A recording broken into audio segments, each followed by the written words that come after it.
Okay, well, I'm Alistair Woodward, as I said before in my introduction, and thank you, organisers, for permitting me to be here, allowing me to be here.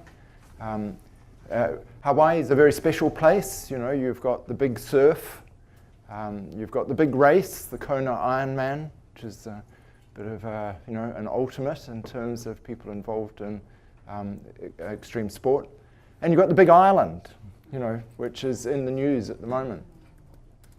So why not have the big picture? And that was what I was asked to do, was to begin the session by talking a bit about climate change and health. And I thought 20 minutes is not long enough. I mean, it's a very short period of time, and there's a danger that I'll speak for too long. And, you know, John has got far more interesting things to say, so I don't want to crowd him. And I thought I would just pick these 3 points. I want to make the point that when people say, why is climate change a health issue?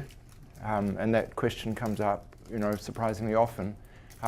There are a multitude of ways in which climate change is a health issue, and it's maybe helpful to think a little bit about the variety of impacts of climate change on health. The second point is that the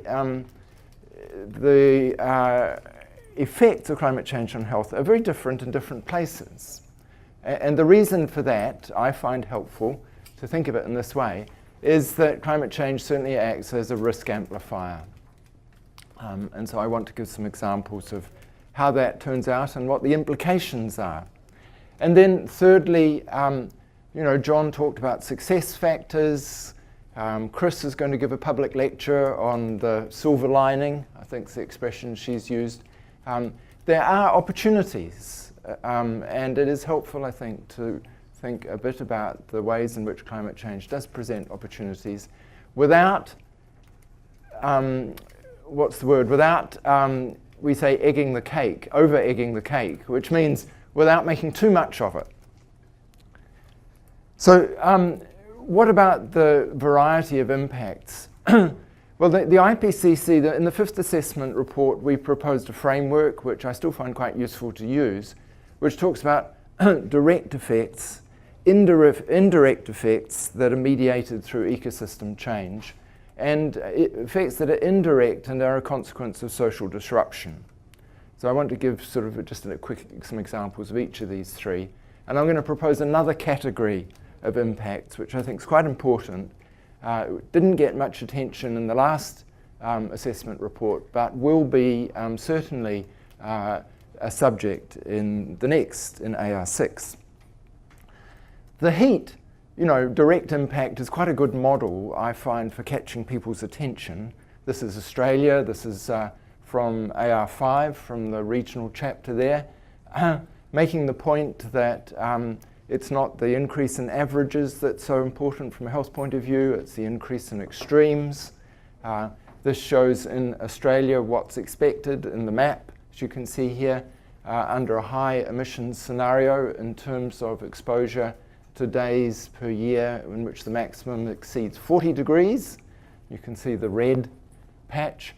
And then the histogram shows what that means in terms of population exposure, feeding in what we believe will happen in terms of population growth and the distribution. And you can see the increase doubling or tripling in terms of person exposure to extreme heat. The other way in which heat's quite important, I think, is that it points very directly to limits to adaptation. So sure, adaptation's important, but bear in mind that there are some hard limits to adaptation. And in the case of heat and human health, it's to do with the fact that we are warm-blooded mammals, and we can only function if our body temperature remains within a very narrow range, a very narrow spread. And if you put together a combination of heat and humidity and wind speed, you can quickly arrive at a situation where heat is intolerable. And so that's, you know, quite a good way, I find, of making the point that climate change is very much a health issue. Now, the ecosystem disruption, there are lots of good examples here in the Pacific. The issue of dengue fever has already been brought up, the fastest moving arbovirus in the world.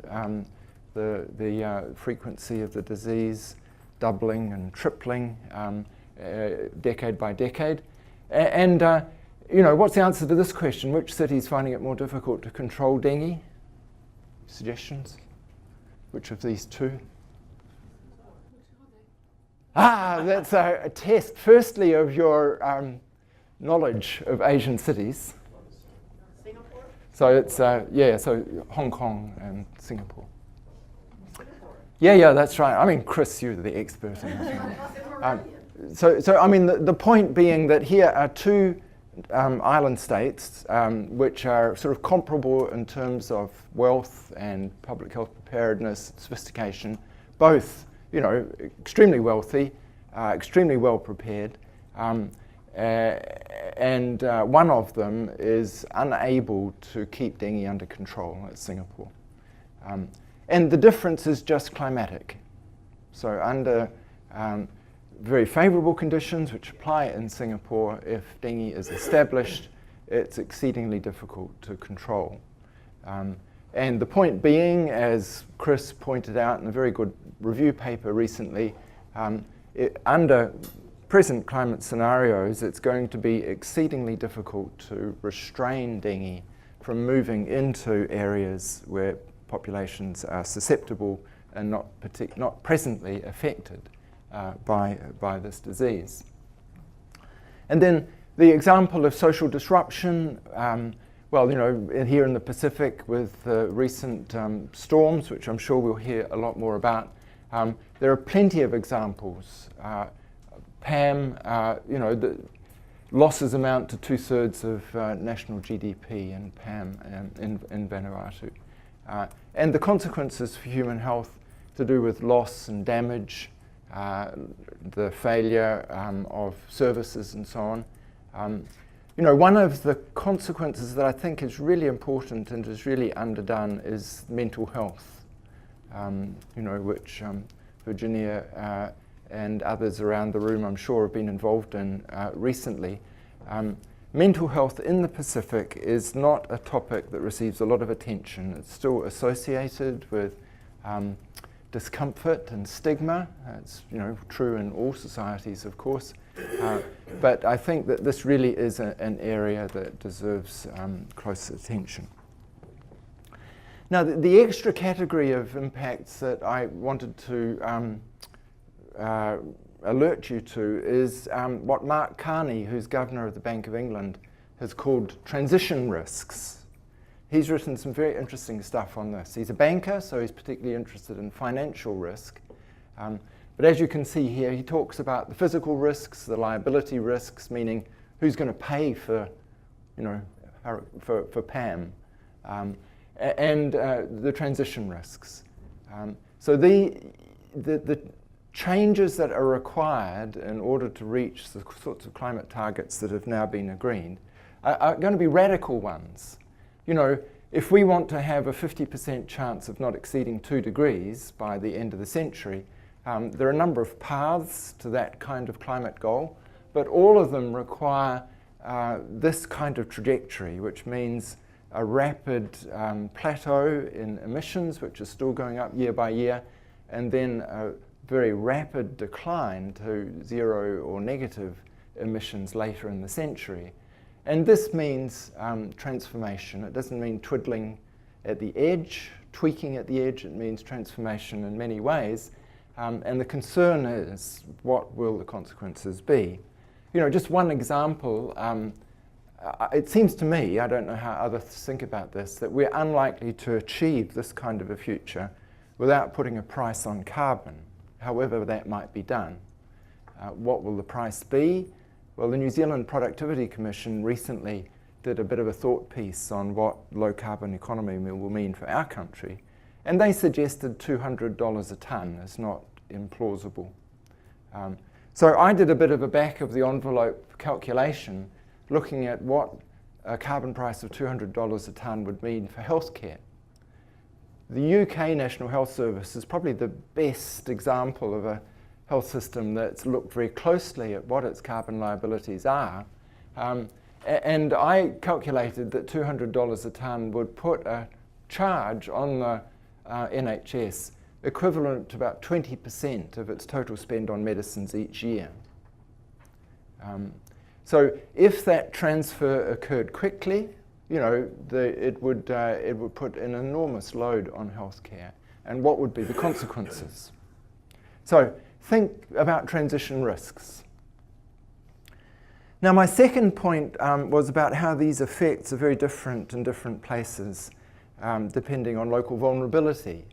And I think this is important. For example, just to give you one example from New Zealand, water-borne infections are an important issue for us in New Zealand. It's a consequence of being a very wet place, a lot of heavy rain. We have intensive agriculture, and that's putting a strain on ecosystems. We have large populations that are supplied by untreated drinking water. We have a leaky infrastructure in some places that has not been well maintained. And this was all demonstrated to us in 2016 when we had the largest poisoning episode in New Zealand's history. 5,000 people, a third of the population of a country town, came down with Campylobacter. It was from sheep feces that were washed into the aquifer. There were problems with the security of the aquifer. Important point being that it was preceded by the heaviest daily rainfall in more than 10 years. And this is recognized as a risk factor for infections of this kind. New Zealand faces this future fourfold increase in the frequency of extreme precipitation of this kind. So, an example of climate and climate change seeking out the weak points in infrastructure and causing significant health loss as a result. Now, here's another example of thinking about vulnerability.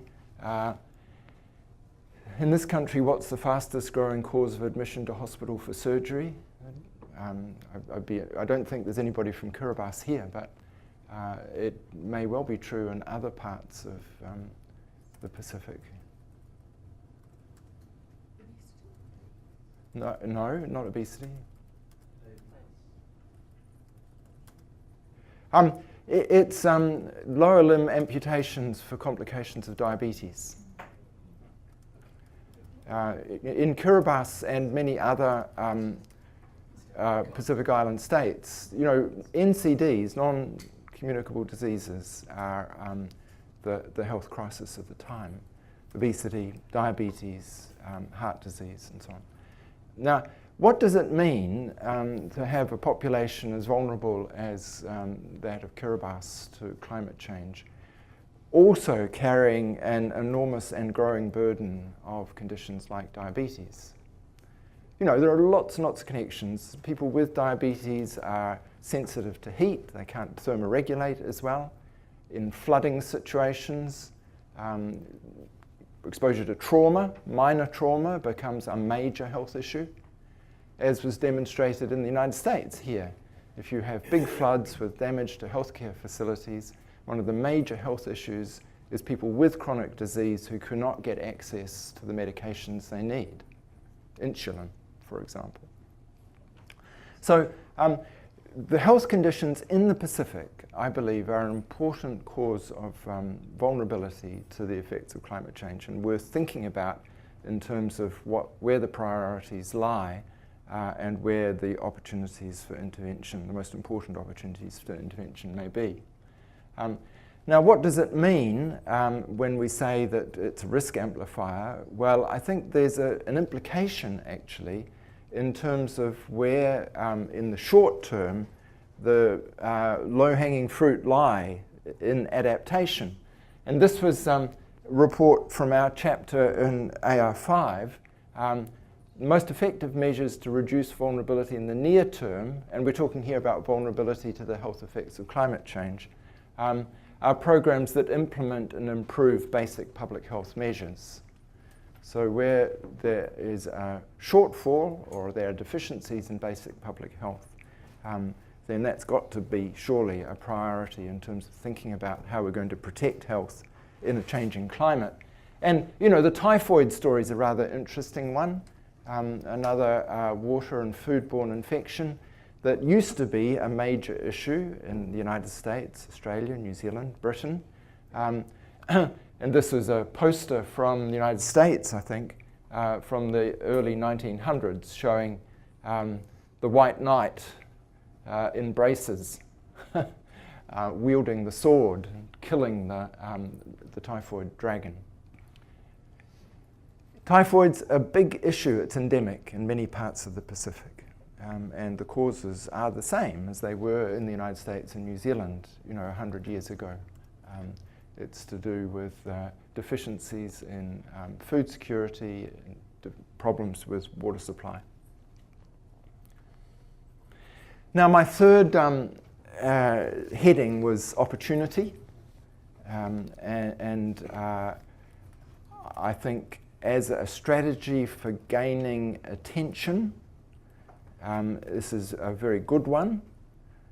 The argument being that there are many things to do with responding to climate change that bring benefits, substantial benefits, early, as well as helping, you know, with this much bigger problem.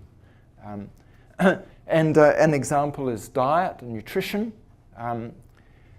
We know that agriculture, food production, that sector is a very big source of emissions, substantial problem in terms of managing greenhouse gas emissions, is thinking about cleaner ways of growing and supplying our food. And we also know that our current pattern of food consumption is not good for our health. You know, we've got this curious consequence of having some people very hungry and underfed, and many people overfed or badly fed and suffer as a consequence. And so here's work that was done by Marco Springman and colleagues in Cambridge, just looking at what a well thought through carbon tax on food might achieve, and their argument being that if it was well done, here's an opportunity to both reduce consumption of unhealthy food and promote the consumption of healthy foods, particularly local plant-based foods, which would reduce, you know, up to a gigaton of carbon dioxide emissions per year worldwide, and save 500,000 deaths. So, you know, an example of an opportunity that's well worth emphasizing, I think. Here's another one.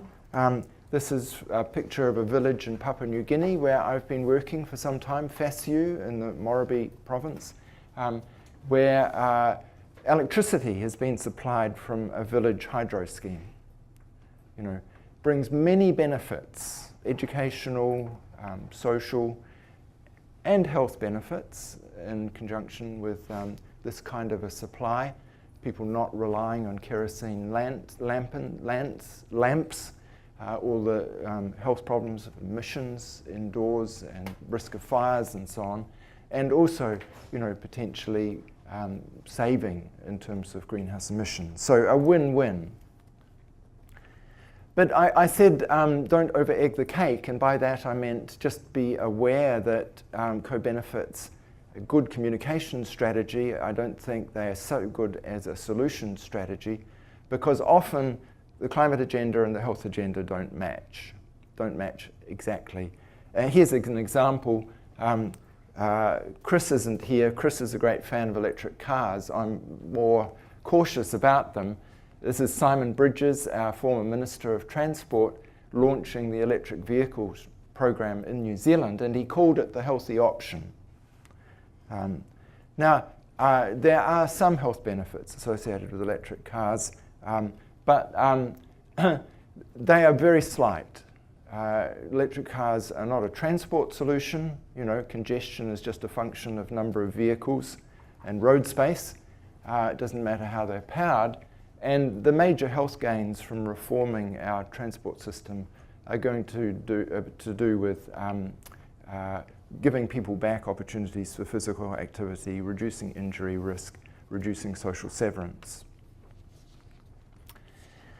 Now, the other thing about co-benefits, but it's not just restricted to the co-benefits story, is that we all, as scientists, I know, sort of suffer from this illusion that if we can only mount up all the evidence of the very many good reasons for behaving in a certain way, and it might be because we can say, look, if you do the right things by climate, you also be doing the right things in terms of short-term health gains, that knowledge will become persuasion.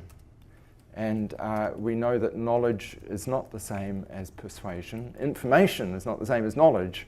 It's not the same as persuasion. And there are many reasons why, many other reasons to do with institutions, to do with history, to do with personal psychology, that stand in the way of implementation. And I just thought, this picture here maybe gives a good example of this. What knowledge would further knowledge would this guy require in order to look over his shoulder and perhaps abandon his golf game? So I hope that has given you a useful start. Has been a useful start to the week. The big picture, it's not cause of shock and awe, not setting the world on fire like the Big Island, perhaps. But it's a fascinating topic that we're engaged with, and I look forward to the discussions. Questions, comments?